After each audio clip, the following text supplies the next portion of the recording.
কি করে মানে একটা ভেড়ি মাছ চাষের জন্য উপযুক্ত করে তুলতে হয় সেটাই হচ্ছে আজকে থেকে তোমাদেরকে আমি দেখাবো। বাবা কি করতেছো? এই যে ওখানে সব রেডি করে ফেলছি। কি এর মধ্যে?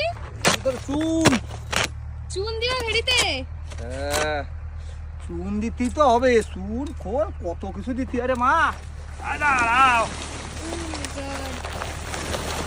ভেড়ি কাটা প্রায় কমপ্লিট। এবার মাছ ছাড়ার জন্য ভেড়িটাকে রেডি করতে হবে, তাই তো? এবার প্রস্তুতি নেওয়া হচ্ছে।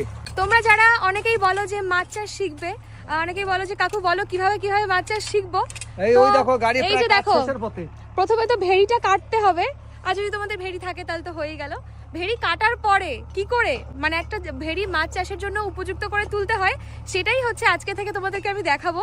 নেক্সট মানে 15 দিন পরে আমাদের এই ভেড়িতে মাছ ছাড়া হবে। তার আগে কি কি প্রসেস আছে, মানে এই ভেড়িটাকে কিভাবে একদম পরিষ্কার করতে হবে, একদম মাছ চাষের জন্য উপযুক্ত করে তুলতে হবে।